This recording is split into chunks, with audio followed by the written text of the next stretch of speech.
des responsables de l'initiative Kiwa au programme régional océanien de l'environnement va nous montrer concrètement comment est-ce qu'on peut mettre en place des politiques d'adaptation et de limitation des impacts au changement climatique.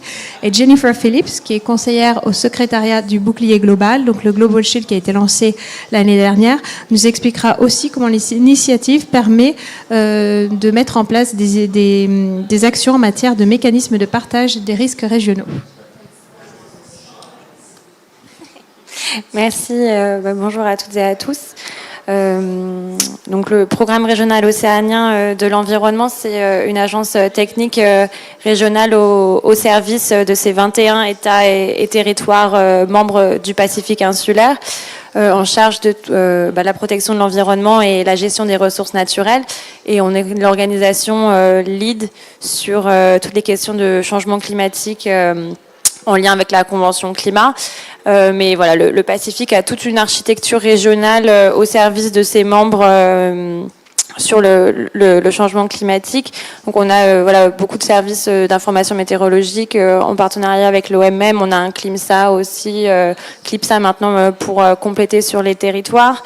On a des politiques régionales de déclinaison du cadre Sendai, par exemple. Énormément de services. Et puis on se fait aussi beaucoup d'assistance aux pays sur le développement de leurs plans d'adaptation nationaux et sur la mise en œuvre de projets concrets d'adaptation et de gestion des risques. Habitant dans le Pacifique, c'est formidable de voir tous ces services météorologiques et la science, mais c'est aussi très très douloureux de voir ces projections. En fait, quand on parle de augmentation des cyclones, augmentation de la sécheresse. L'année dernière, Kiribati n'a pas eu d'eau pendant un an. On n'a plus de saison des pluies dans la plupart des pays. C'est toute l'année. Ça, c'est super. C'est vraiment maintenant. Le PINS 1,5 degré, c'est pas juste pour la décoration. C'est vraiment notre ligne de vie dans la région et pour les sites en général. Donc je voulais rappeler ça au début pour rappeler pourquoi est-ce qu'on fait tout ça et quelle est l'urgence, notamment parce que la région a peu de ressources financières, en tout cas dans la partie, la majorité qui sont des pays en voie de développement, et pour l'instant on reçoit très très peu de l'aide dont on aurait besoin. Dans le dernier chiffre là, c'est 7%. La région reçoit 7% de leurs besoins en matière de finances climatiques, que ce soit pour l'adaptation, qui est donc maintenant l'accent, mais aussi pour la réduction des émissions, parce que la plupart des États sont aussi dans des stratégies de réduction et de transition. Et même on peut dire 0,22%, je crois, des promesses climatiques qui arrivent en matière de financement qui arrivent dans la région. Donc il y a un gros enjeu. Donc toute la région, toutes ces organisations régionales sont aussi mobilisées pour faciliter la finance climatique. Et donc c'est un peu à ce besoin à la base que l'initiative Kiwa voulait répondre, faciliter l'accès au financement de l'adaptation au changement climatique par les solutions fondées sur la nature. Donc là, ça fait un bon lien avec le thème aussi de la journée à la COP.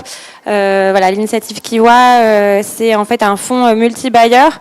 L'idée d'un guichet unique en fait pour les SFN dans la région du Pacifique, à la fois pour les territoires et français et pour les États insulaires, ce qui est aussi un peu une spécificité de ce fonds, qui rassemble d'abord la France, puis l'Union européenne, le Canada, l'Australie, la Nouvelle-Zélande.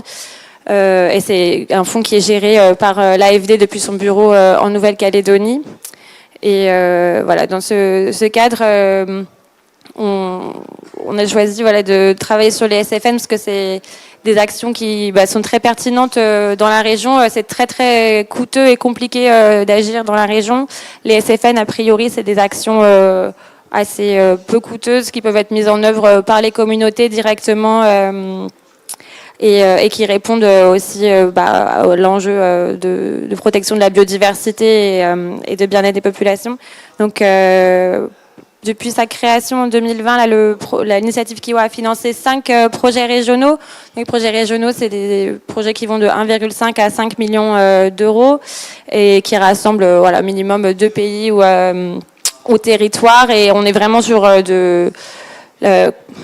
pour soutenir la résilience des systèmes socio-écologiques et des communautés face aux aléas climatiques maintenant. Et on est sur les projets régionaux, on est vraiment sur l'idée de monter, de la montée d'échelle et d'essayer d'avoir des actions ou par réseau, par exemple, de partage de bonnes pratiques, etc.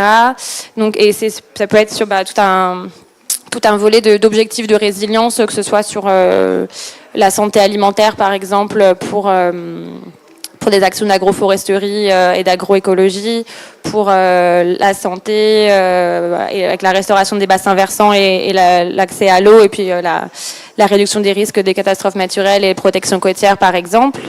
Et donc voilà, pour vraiment faciliter cet accès, qui reste quand même très compliqué. Pour les États, même si c'est pas du tout au niveau fonds vert pour le climat ou fonds pour l'adaptation, ça reste quand même de l'argent public avec un financement à la fois AFD et Union européenne. Donc c'est pas évident pour les États et pour les ONG qui veulent accéder à ces financements non plus d'y accéder et de les mettre en œuvre ensuite.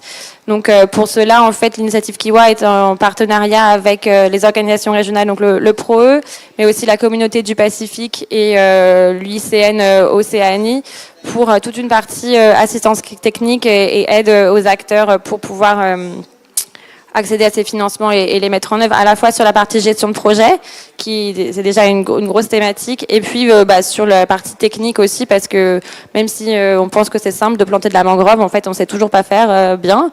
Et voilà, donc nous on est là, les organisations, pour accompagner les porteurs de projets, faciliter l'échange de bonnes pratiques et la mise à l'échelle, et aussi essayer de fournir le plus possible d'outils en fait à nos membres et à tous les acteurs des SFN dans la région pour pouvoir mettre en œuvre ces actions. Donc voilà, c'est une initiative qui a commencé en 2020 avec 40 millions d'euros et qui maintenant a 75 millions d'euros grâce surtout à la France et à l'UE qui remettent au pot. On commence à voir un peu les résultats des projets, parce que ça a été un peu long à être mis en place. C'est un système, une mécanique un peu compliquée, mais en tout cas, voilà, on espère que ça va être une approche vraiment programmatique dans le temps long, pour permettre aussi au SFN de se faire et de donner leurs résultats aussi. On n'est pas sur de l'enrochement là quand même. Donc voilà, on espère qu'on va avoir un soutien sur le temps long de nos bailleurs, et aussi plus de bailleurs qui vont rejoindre ce financement. Voilà, je vais m'arrêter là sur Kiwa, mais merci.